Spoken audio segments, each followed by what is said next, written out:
Welcome to my channel math in one shot. आज हम same chapter light reflection and refraction को ही continue करेंगे। आज हमारा टॉपिक रहेगा रिफ्रैक्शन ऑफ लाइट। उसके लिए हम एक ग्लास स्लैब कंसीडर कर लेंगे। अब ये ग्लास स्लैब जो है ट्रांसपेरेंट है, इसके अंदर से जो लाइट है वो पास हो जाएगी। रिफ्लेक्शन का जब हम फिनोमिना शो करते हैं तो रिफ्लेक्शन के फिनोमिना के लिए जो हम ऑब्जेक्ट लेके चलते हैं वो हमारा ओपेक ऑब्जेक्ट होता है जो लाइट को बाउंस बैक कर देता है और रिफ्लेक्ट बैक कर देता है सेम उसी सरफेस से। बट रिफ्रैक्शन के केस में ऐसा कुछ नहीं होता है। रिफ्रैक्शन के केस में रे ऑफ लाइट जो है वो one medium to second medium pass करती है। अगर मेरा ये फर्स्ट मीडियम मैंने एयर कंसीडर किया है तो सेकंड मेरा ग्लास के अंदर जाएगी और फिर वापस से ये एयर के अंदर जाएगी। और नेक्स्ट केस आता है कि प्रॉपर हम डेफिनेशन क्या लिखेंगे रिफ्रैक्शन ऑफ लाइट की। When a ray of light enter from one medium to the another medium then it deviate from its path that is called refraction of light. की light जो है जब एक medium से दूसरे मीडियम के अंदर ट्रेवल करती है तो वो अपने पाथ को चेंज कर लेती है और उसी फिनोमिना को हम रिफ्रैक्शन ऑफ लाइट कहते हैं। उसके बाद हमारे पास आता है laws of refraction of light. Refraction of light के क्या क्या लॉज हैं। रिफ्रैक्शन ऑफ लाइट का फर्स्ट लॉ होता है angle the normal ray incident ray the angle of incidence, angle of refraction and normal angle with the normal ray, incident ray, refracted ray all lie in the same plane। और next हमारा case आता है कि जो हमारा refractive index होता है mu वो इक्वल आता है sine i divide by sine r के, जिसको हम स्नेल्स लॉ भी कहते हैं। आई होता है एंगल ऑफ इंसिडेंस, आर होता है एंगल ऑफ रिफ्रैक्शन और यहाँ पर म्यू होता है हमारा refractive index. Refractive index is the ratio of speed of light in one medium to the speed of light in the second medium. Refractive index की जो प्रॉपर डेफिनेशन होती है वो होती है कि अगर हमारी स्पीड ऑफ लाइट एक मीडियम में जितना ट्रेवल कर रही है उसका रेशियो सेकेंड मीडियम में जितना ट्रेवल कर रही है। सिंपल हम क्या कहेंगे, refractive index may be defined as ratio of speed of light in one medium to the ratio of speed of light in the second medium.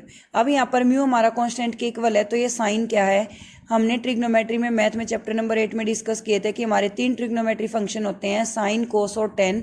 तो हम उसी के बेस पर साइन का डिस्कशन करेंगे। तो यहाँ पर जो बेसिकली टेबल होती है 0 डिग्री, 30 डिग्री, 45 डिग्री, 60 डिग्री और 90 डिग्री, इन पर आपको साइन की वैल्यू निकालनी आनी चाहिए। तो आपके नंबर किस से स्टार्ट होते हैं, जिनको हम वोल नंबर कहते हैं वो 0 से स्टार्ट होते हैं। तो यहाँ पर हमने नंबर को 0 से लिखना स्टार्ट किया तो यहाँ पर फर्स्ट नंबर हमारा 0 आया। नेक्स्ट क्या आ जाएगा 1 2 3 4, जो भी लास्ट आता है उसी को डिवाइड करके under the square root. Last number 4 आया तो सभी नंबर को 4 से ही डिवाइड करेंगे और अंडर द कर देंगे स्क्वायर रूट। अब 0 बाय समथिंग किसके इक्वल आता है 0 के। 1 का स्क्वायर रूट 1 ही रहेगा बट 4 का स्क्वायर रूट क्या हो जाएगा 2। इसको कैंसिल आउट करेंगे 2 1 जा 2, 2 2 जा 4, तो क्या आ जाएगा 1 बाय रूट 2। और यहाँ पर क्या हो जाएगा √3 डिवाइडेड बाय 4 का स्क्वायर रूट होता है 2, 4 से 4 कैंसिल आउट, क्या आ जाएगा 1। I repeat this table again, 0 degree, 30 degree, 45 degree, 60 degree और 90 डिग्री, इन पर हम वैल्यूज़ फाइंड आउट करेंगे। तो यहाँ पर जो हमारा पर्टिकुलरली हमारा ट्रिग्नोमेट्री फंक्शन है वो साइन है। तो यहाँ पर 0 डिग्री, 30 डिग्री, 45, 60 और 90 के लिए जो वैल्यू निकालेंगे, हमारे नंबर 0 से स्टार्ट होते हैं तो हमने 0 से ही नंबर्स को लिखना स्टार्ट किया है 0 1 2 3 4 और हम सभी को 4 से डिवाइड कर देंगे अंडर द स्क्वायर रूट। तो अंडर द स्क्वायर रूट करेंगे तो 0 बाय 4 क्या आ जाएगा 0, 1 बाय 4 क्या आ जाएगा 1 बाय 2, 2 1 जा 2, 2 जा 4 यानी 1 बाय √2। √3 का तो √3 रहेगा, 4 का स्क्वायर रूट हो जाएगा 2, 4 से 4 कैंसिल आउट, क्या आ गया 1। अब हम ग्लास स्लैब की जो बात कर रहे थे, एक रे ऑफ लाइट जो है वो एयर से आई और यहाँ पर उसने स्ट्राइक किया। मान लो वो सनलाइट ही थी, उस सनलाइट ने यहाँ पर स्ट्राइक किया। अब स्ट्राइक किया तो इसके पैरेलल एक यहाँ पर नॉर्मल रे भी हमारी जनरेट होगी और इस इंसिडेंट के बीच में और इन नॉर्मल रे के बीच में जो एंगल बनेगा वो हमारा एंगल ऑफ इंसिडेंस बनेगा। अब जब ये इस ग्लास स्लैब के अंदर एंटर करेगी तो ये अपने पाथ से डेविएट हो जाएगी और फिर इस ग्लास स्लैब के बाहर निकलेगी तो दूर चली जाएगी। तो एक नॉर्मल हमारा यहाँ पर आ गया n1, एक नॉर्मल यहाँ पर आ गया हमारा n2, ये एंगल ऑफ रिफ्रैक्शन आ गया r। अब जब ये ग्लास स्लैब के अंदर है तो ये एंगल ऑफ इंसिडेंस आई और नेक्स्ट आ गया एंगल ऑफ रिफ्रैक्शन r। अब जो ये हमारा फिनोमिना है तो हम एयर को रेयर मीडियम कंसिडर करते हैं। एयर को क्या कंसिडर करते हैं रेयर मीडियम और ग्लास को हम कंसिडर करते हैं डेंसर मीडियम। तो यहाँ से 1 मार्क का सीबीएसई और एचबीएसई बोर्ड में हर बार क्वेश्चन पूछा जाता है और वो क्वेश्चन क्या होता है, when a ray of light enter from rare to the denser medium. अगर कोई भी रे ऑफ लाइट आपकी रेयर से डेंसर मीडियम में एंटर करती है तो उसमें क्या चेंज आएंगे, बेंड टुवर्ड्स द नॉर्मल। कि वो नॉर्मल की तरफ बेंड हो जाएगी। सेकंड केस क्या आता है, when a ray of light enter from denser to the rare medium, कि वो ग्लास से जब वापस से रेयर में आएगी, वापस से एयर में आएगी तो bend away from the normal. I repeat it again, when a ray of light enter from rare to the denser medium, अगर वो रेयर से डेंसर में आ रही है तो बेंड होगी टूवर्ड्स द नॉर्मल, उसकी तरफ।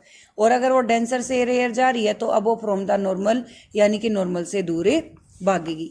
अब हमारा जो आज का कंसेप्ट है वो हमारा रिफ्रैक्शन ऑफ लाइट है।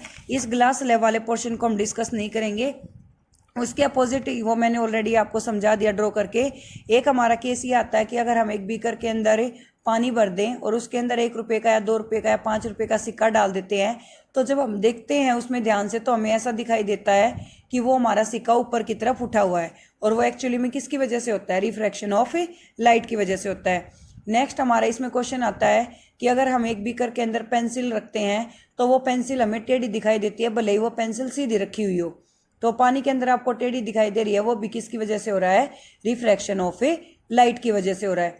और एटमॉस्फेरिक रिफ्रैक्शन की वजह से ही delay in sunrise and delay in sunset होता है। और दूसरा ट्विंकलिंग ऑफ स्टार भी हमारा किसकी वजह से अक्कर होता है, एटमॉस्फेरिक रिफ्रैक्शन की वजह से अक्कर होता है। Light seems to travel along the straight line path in the transparent medium. What happen when the light enter from one medium to the another? क्या होगा, लाइट जब एक मीडियम से दूसरे मीडियम में ट्रेवल करती है, does it still move in a straight line path? No. And path is change, yes, path और डायरेक्शन दोनों ही चीजें चेंज हो जाती हैं। We shall recall our day to day experience. You might have observe the bottom of a tank of a pond containing the water appear to be raise. अगर हम एक टैंक के अंदर देखते हैं तो हमें ऐसा दिखाई देता है कि उस टैंक की जो बॉटम है, यानी कि उसकी तली वाला पोर्शन जो है, नीचे वाला पोर्शन, वो आपको ऊपर उठा हुआ दिखाई देता है। Similarly when A thick glass slab is place over the printed paper, अगर मान लो एक पेपर के ऊपर एक पतली सी ग्लास की स्लाइड रख दी जाए तो आपको ऐसा दिखाई देगा कि वो जो पेपर है उसका डिजाइन वो ग्लास स्लैब के अंदर ही है।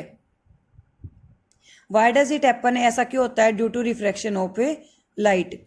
And have you seen a whipped through the glass slab and in the glass tumbler it appeared to be displaced, kept in the water in a glass tumbler appeared to be the bigger than the actual size। अब ये आपको काफ़ी बड़ी चीज़ें दिखाई देती है, जैसे एक नींबू को पानी के अंदर डुबो दो एक ग्लास स्लैब के अंदर। एक टम्बलर का मतलब होता है एक बाउल, जो आप मोस्टली लैब में यूज़ करते हैं। ब्लैक बॉडी रेडिएशन भी, ब्लैक बॉडी जिसको आप कंसिडर कर सकते हैं, तो उस टाइप से वो भी आपको साइज बड़ा दिखाई देता है। Does a pencil appear to be displaced at the same extent if instead of the water we use liquid kerosene and tarpaulin, and will the latter appear to rise the same height if we replace a glass slab of a transparent plastic slab? You will find the extent of the effect is different for a different pair of the media. These observations indicate the light does not travel in the same direction in all the media. It appears when traveling obliquely from one medium to another medium. The direction of propagation of the refraction of light in the second medium change. This is known as refraction of a light. ये activity आपको वही given है, एक आपको coin वाली given है, second आपको वही पेंसिल वाली गिवन है, और एक आपको वो टेबल वाली गिवन है। रिफ्रैक्शन ऑफ लाइट को ऑलरेडी हमने डिस्कस कर लिया। अब हम डिस्कस करेंगे the following are the laws of refraction of light. The incident ray, the refracted ray and normal ray of the interface to different media at the point of incidence all lie in the same plane। यही point मैंने बताया था।